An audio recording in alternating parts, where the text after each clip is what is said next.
नमस्कार. बघा, आज आपण आपल्या व्हिडिओमध्ये दातांबद्दल बोलणार आहोत. दात ज्यांचे पिवळे आहेत, सारखे किडतात, त्याच्यानंतर हिरड्यांमधून रक्त येतं किंवा तोंडामधून दुर्गंधी येते, तर ह्या सगळ्यासाठी आपण घरी काय करू शकतो ते बघणार आहोत आपण. बघा, दाताचं आरोग्य जर का चांगलं असेल तरच आपलं पोटाचं आरोग्य चांगलं राहू शकतं आणि ओव्हरऑल आपलं जे काही आरोग्य आहे ते चांगलं राहू शकतो. त्यामुळे दात हे एक अतिशय महत्त्वाचा अवयव आहे शरीरातला आणि या दातांची काळजी आपण पहिल्यापासून जर नीट घेतली तरच आपण अगदी म्हातारपणीपर्यंत आपलं जे आरोग्य आहे ते चांगलं टिकवून ठेवू शकतो. आणि इतक्या महागड्या पेस्ट म्हणा, कोणत्याही गोष्टी आपण अशा महाग वापरल्या किंवा डॉक्टरांकडे गेलो तरी सुद्धा वारंवार ज्यांना हे प्रॉब्लेम्स येत राहतात, तर त्यांनी घरी कोणती काळजी घ्यायची आहे, नियमितपणे आपल्या दातांची काय काळजी आपण घेतली तर आपल्याला सुदृढ असे चांगले दात आपल्याला मिळणार आहेत, त्याबद्दल आज आपण आपल्या व्हिडिओमध्ये बघणार आहोत. कारण बघा, आजकाल डेंटिस्टकडे जाणं हे तेवढं सर्वसामान्यांना अगदी फार सोपी गोष्ट राहिलेली नाही आहे. खूप खर्चिक आहे. अगदी एकेका दाताचं रूट कॅनॉल करायचं म्हटलं तरी सुद्धा आज 20-22 हजाराच्या वर खर्च येत आहेत, जास्त खर्च येत आहेत त्यापेक्षाही. आणि एका दाताचं करून घेतल्यानंतर परत दुसऱ्या दातामध्ये निर्माण होणार नाही असं पण नाही आहे. तर वेगळ्या वेगळ्या विविध टप्प्यांवरती आपल्याला दातांचे प्रॉब्लेम येत राहतात आणि मग यांना आपण जर का तोंड द्यायचं असेल तर आपण काय काळजी घेतली पाहिजे, दाताचं आरोग्य आपण कसं चांगलं ठेवलं पाहिजे ते आज आपण आपल्या व्हिडिओमध्ये बघणार आहोत. नमस्कार, मी स्वर्णा कौलगुड, निसर्गोपचार तज्ज्ञ, योग पंडित आणि योग प्राध्यापक आहे. बघा, बऱ्याचदा हिरड्या ज्या आहेत त्यांच्यामध्ये धरून ठेवण्याची ताकद त्यांची कमी झालेली असते. हिरड्या अशा लूज झालेल्या असतात, त्यामुळे दातांमध्ये पण भरपूर फटी पडलेल्या असतात. ज्यांच्या दातांमध्ये भरपूर फटी आहेत त्यांचे दात हे लवकर खराब होतात, कारण अन्नाचे कण सगळे त्याच्यामध्ये अडकून राहतात, बॅक्टेरिया निर्माण होतात, तोंडामध्ये दुर्गंधी येते, दात किडायला लागतात, दातांची मुळं जी आहेत ती सुट्टी व्हायला लागतात, हलकी व्हायला लागतात आणि त्यामुळे दातांचे खूप प्रॉब्लेम्स निर्माण होतात.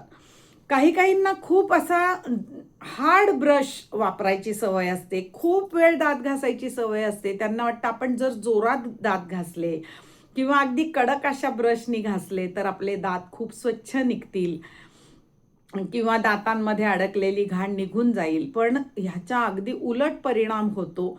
दातावरती जे नैसर्गिक आपल्याला कोटिंग दिलेलं आहे देवानी, ज्याला इनॅमल असं म्हणतात, ते खूप संरक्षक असं कवच आहे आपल्या दातांचं आणि ते आपल्या दातांचं संरक्षण करत असतं. पण तेच जर आपण जाड ब्रशनी, एकदम हार्ड असलेल्या ब्रशनी आणि जास्त वेळ जर आपण ब्रश करत राहिलो तर हे इनॅमल जे आहे ते रोज घासून घासून त्याची झीज होते आणि आतल्या बाजूला एक पिवळसर असं जे नैसर्गिक जे दात आहे तो बाहेर यायला लागतो आणि दात पिवळे दिसतात असं बऱ्याचदा लोक म्हणतात. तर ते जे इनॅमल आहे ते इनॅमल त्यांचं पूर्ण झिजून गेलेलं असतं आणि इनॅमल म्हणजे एक जाड असं टणक असं एक कवच आहे आपल्या दातांवरती आणि ते आपल्या दातांचं संरक्षण करतं. पण त्याची जर झीज झाली तर मग बाहेरच्या काही गरम गोष्टींचा, थंड गोष्टींचा, सगळ्या गोष्टींचा त्याला स्पर्श, आतल्या नॅचरल दाताला स्पर्श होतो आणि ते आपल्या मेंदूपर्यंत सणक जाते ती एक आणि अशी तीव्र वेदना आपल्याला जाणवते. तर अशी ज्यांना जाणवते त्यांचं इनॅमल जे आहे ते झिजलेलं असतं, दातही पिवळे दिसायला लागलेले असतात आणि ज्यांना वारंवार काहीतरी दातामध्ये सुई म्हणा, टाचणी म्हणा, पिन म्हणा, टूथपिक म्हणा सारखी घालायची सवय लागते बघा, ती एक प्रकारची सवयच असते. तो एक हाताला लोकांच्या चाळा लागतो आणि ते करत राहतात. तर अशा वेळेला खूप मोठ्या फटी दातांमध्ये पडतात आणि त्या फटींमध्ये अन्न हे साठून राहतं आणि बऱ्याचशा लोकांना खाणं झाल्यानंतर चूळ भरण्याची सवय नसते. बघा, कोणत्याही खाण्याची गोष्ट आपण जर खाल्ली तर साधी एक दोनदा तीनदा चूळ भरणं ही खूप सोपी गोष्ट आहे आणि ती करायला काय हरकत आहे. ती जर आपण करत राहू तर दातांचं आरोग्य खूप चांगलं राहायला मदत होते. साधी गोष्ट आहे, काय करायला हरकत आहे.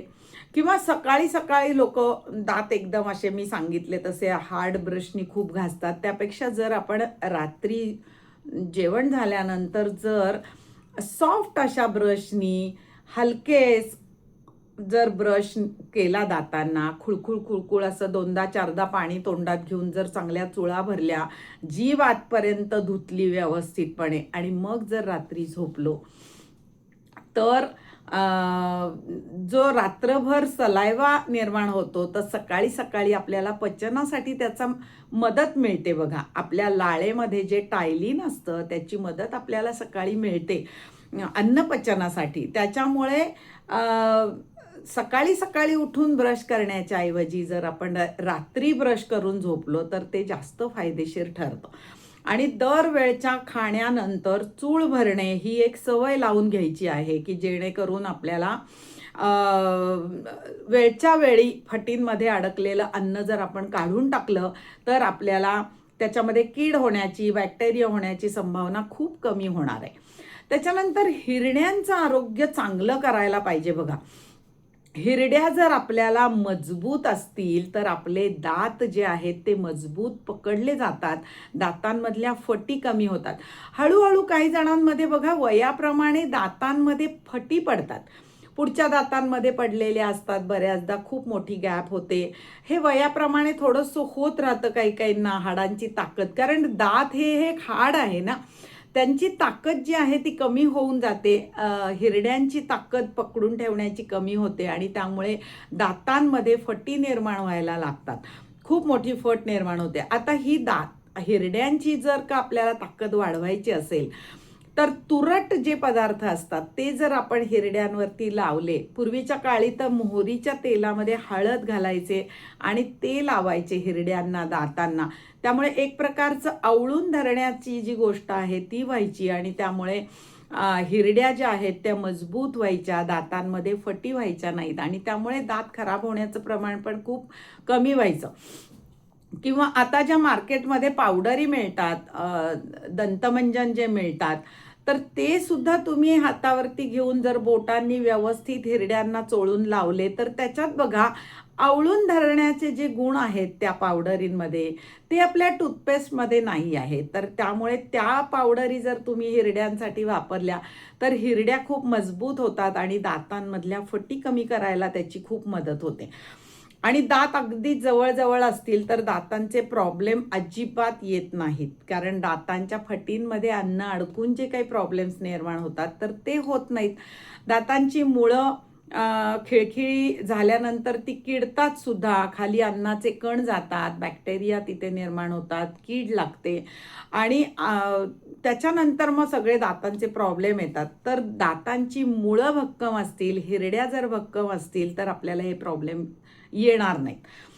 अजून एक आपण बघूयात की दातांचं आरोग्य चांगलं राहण्यासाठी हे जसं हाडांचा भाग आहे आपल्याला, तर त्याच्यामुळे कॅल्शियम हे जास्त प्रमाणामध्ये आपल्याला कडे पाहिजे आहारामध्ये, तर आपल्या दातांचं आरोग्य चांगलं राहू शकतं. त्यामुळे जे काही कॅल्शियमचे सोर्स आहेत ते पदार्थ आहारामध्ये जास्त घेणे, याकडे लक्ष द्यायचं आहे. दूध, दुधाचे पदार्थ, ताक, दही हे घ्यायचंच आहे. शिवाय जेवणानंतर, मागे पण मी एक व्हिडिओ दिलेला आहे तुम्हाला की जेवणानंतर एक चमचाभर तीळ जर तुम्ही चावून चावून खाल्ले तर तिळामध्ये खूप मोठा सोर्स आहे कॅल्शियमचा.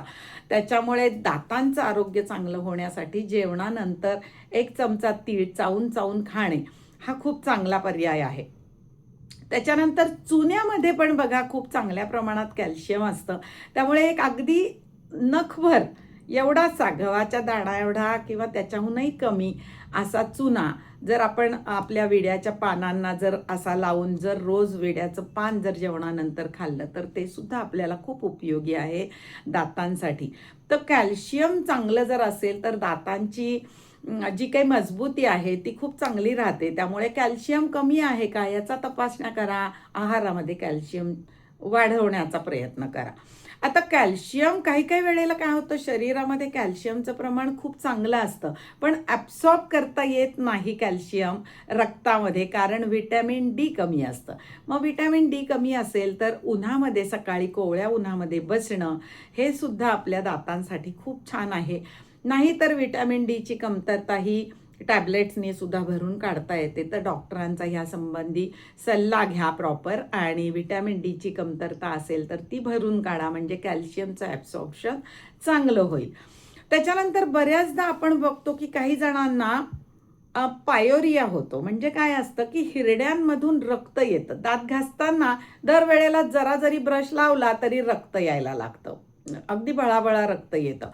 तर ह्यामध्ये काय झालेलं असतं की हिरड्या खिळखिळ्या होतात आणि दातांची मुळं सुद्धा अगदी सुट्टी होतात आणि सगळे अन्नाचे कण जे आहेत ते यामध्ये अडकतात आणि खूप तोंडाला दुर्गंधी अशी येते. तर अशा लोकांना सुद्धा अशा लोकांनी आहारामध्ये व्हिटॅमिन सीचं प्रमाण घेतलं पाहिजे जास्त. व्हिटॅमिन सी ज्यांना कमी असतं त्यांना तोंडामध्ये दुर्गंधी येते किंवा हिरड्यांमधून रक्त येतं. तर ते जर आपल्याला कमी करायचं असेल तर व्हिटॅमिन सी आहारामध्ये घेणं हे गरजेचं आहे. मग आता व्हिटॅमिन सी आपल्याला कशा कशातून मिळतं, तर लिंबामधून मिळतं, आवळ्यामधून मिळतं, संत्र, मोसंबी ह्यासारख्या फळांमधून मिळतं. तर ह्याचा आहारामध्ये वापर करायला सवय लावून घ्या.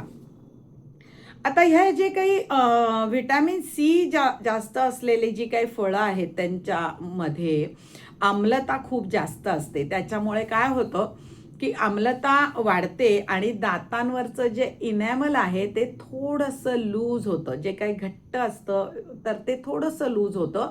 त्याच्यामुळे हे लक्षात एक ठेवायचं आहे, म्हणजे काळजी अशी घ्यायची आहे की ज्या वेळेला तुम्ही व्हिटॅमिन सीचा इंटेक घेणार आहात, संत्र मोसंबी खाल्ले आहात किंवा लिंबूचं पाणी घेतलं आहे तुम्ही किंवा आवळा घेतला आहे, खाल्ला आहे, आवळा ज्यूस घेतला आहे, तर अशा वेळेला व्हिटॅमिन सी तुम्ही जेव्हा घेता त्याच्यानंतर लगेचच कधीही ब्रश करायचा नाही.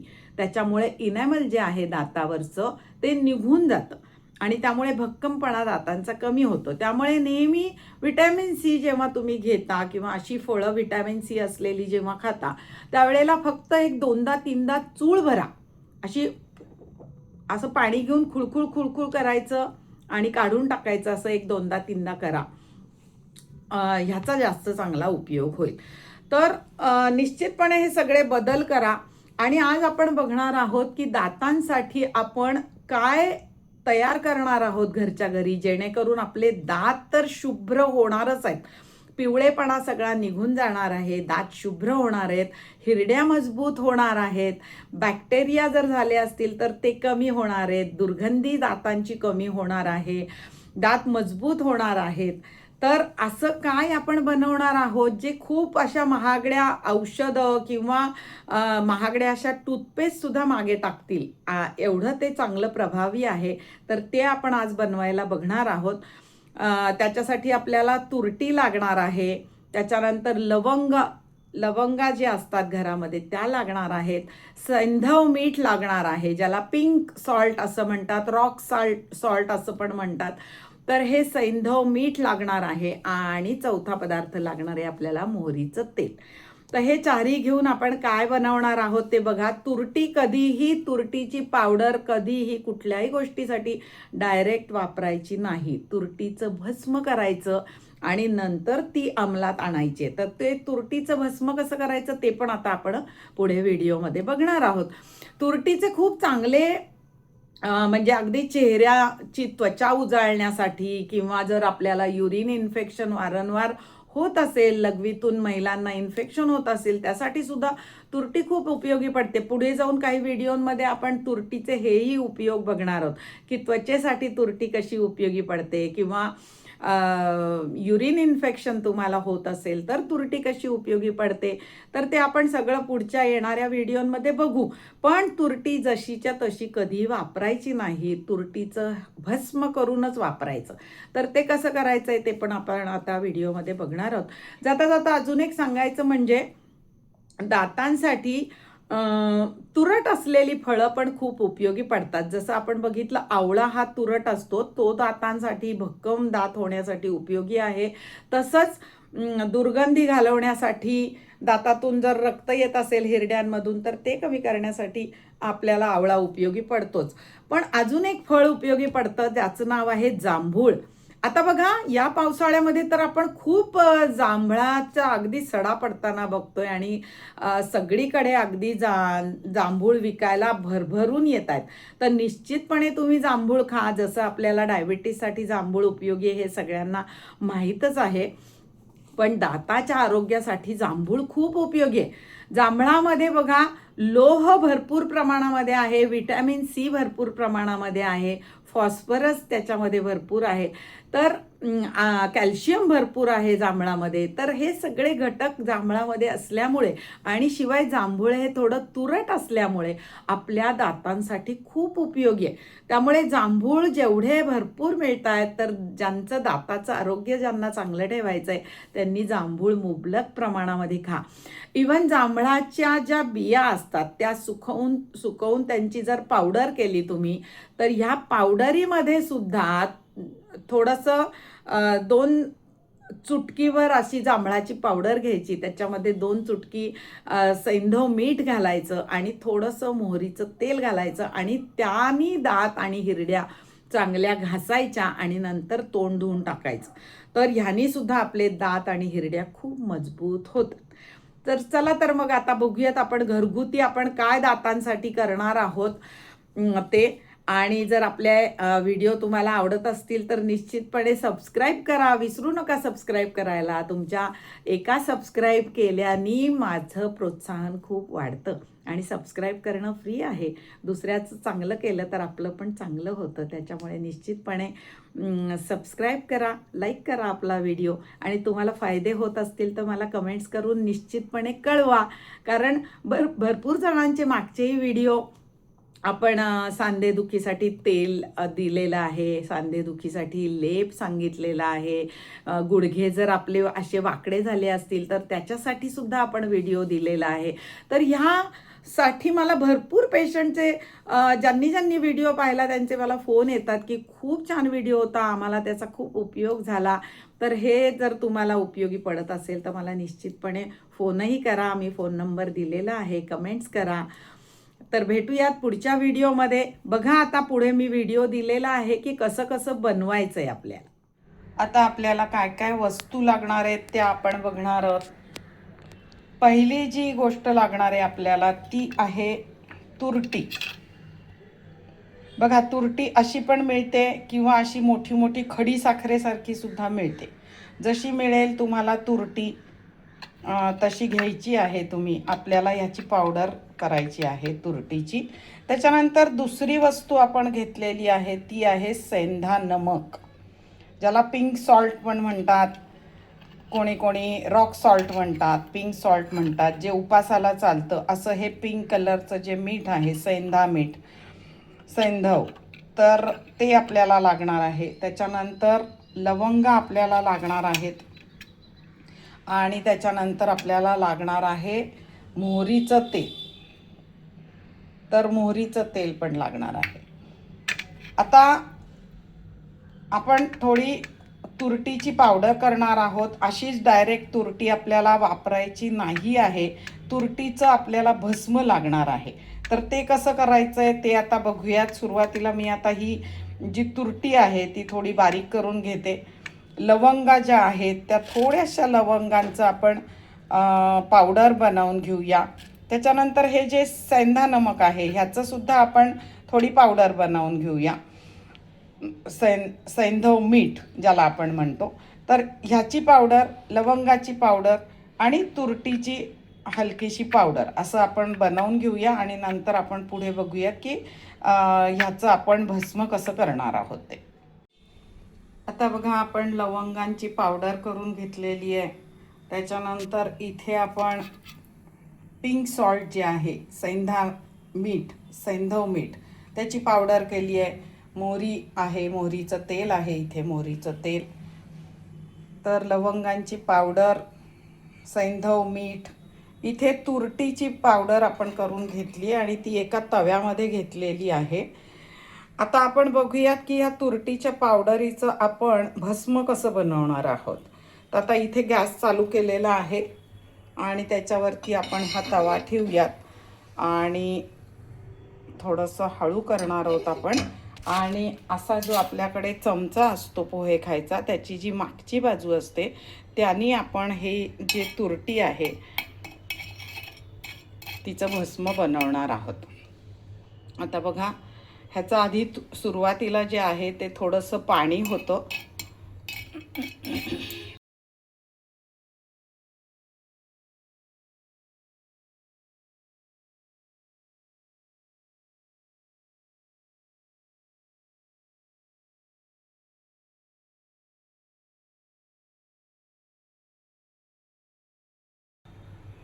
बघा, याचं पाणी झालं आहे, आपल्याला दिसतंय पाणी पाणी होतं आहे. आता हे जे पाणी पाणी आहे ना, ते आपण चमच्याच्या मागच्या बाजूनी असं चांगलं तव्यावरती घासून घ्यायचं. हे बघा, पाणी पाणी झालं आहे बघा. आणि हे आता आपण असं चांगलं चमच्याच्या मागच्या बाजूनी तव्यावरती असं चांगलं घासून घेतो आहे बघा.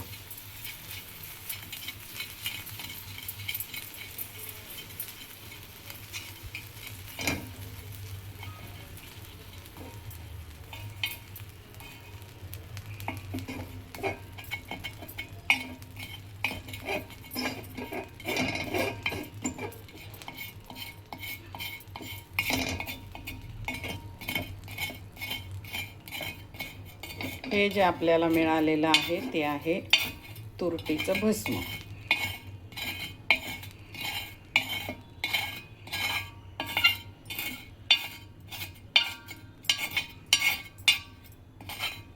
आधी त्या तुरटीचं पाणी पाणी होतं, नंतर आपण चमच्याच्या मागच्या बाजूनी त्याला असं घासत राहिलं की अशा प्रकारचं आपल्याला त्याचं भस्म मिळतं.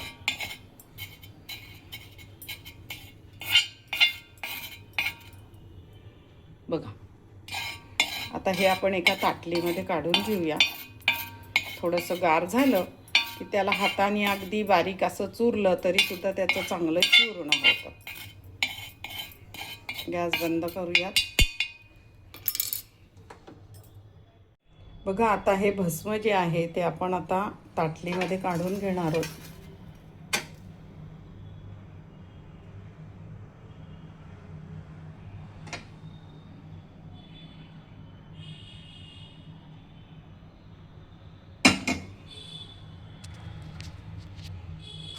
हे जेव्हा असं आपण बारीक करतो तेव्हा त्याची अगदी छान पावडर होते. अशी पावडर करून घ्यायची छानपैकी. हे तुरटीचं भस्म आहे.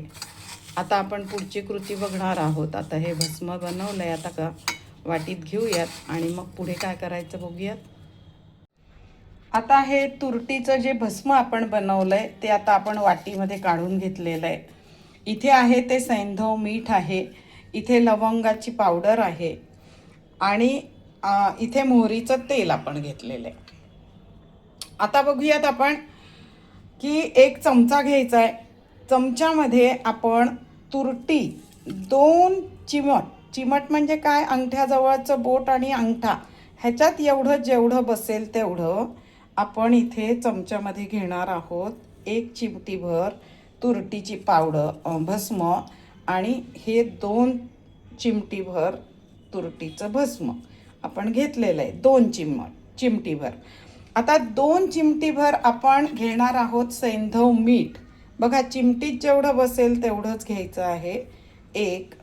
आणि ही घेतली आपण दुसरी. 2 चिमटीमध्ये बसेल एवढं आपण घेतलंय सैंधव मीठ, ज्याला आपण पिंक सॉल्ट म्हणतो. त्याच्यानंतर लवंगची जी पावडर आहे ती 1 चिमूट घ्यायची आहे बघा, 1 चिमूट लवंगची पावडर. आता हे चांगलं व्यवस्थित मिक्स करायचं आहे सगळं.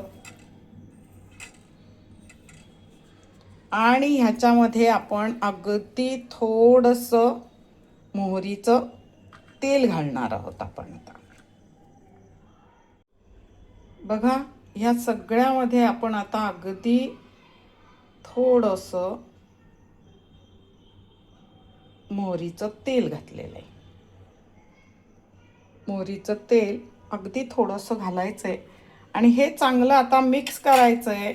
आणि आपल्या दातांना, हिरड्यांना, पूर्ण आतल्या बाजूनी दाढांना सगळीकडे हे लावायचं आहे. ह्यानी व्यवस्थित दात घासायचे.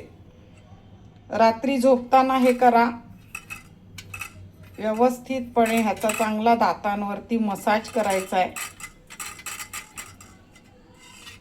आणि मग नंतर तोंड धुवून झोपायचं आहे. आणि हा जो प्रयोग आहे हा 2दा करायचा आहे आठवड्यातून. म्हणजे मंगळवारी जर केला रात्री झोपताना तर मग बुधवार गुरुवार सोडून द्यायचा आणि शुक्रवारी पुन्हा करायचं आहे. बघा, तुम्हाला 1-2 आठवड्यामध्येच खूप चांगला फरक पडलेला दिसेल. तर हे असं निश्चितपणे करा. सगळी कृती आपण बघितलेली आहे आणि नक्की करून बघा.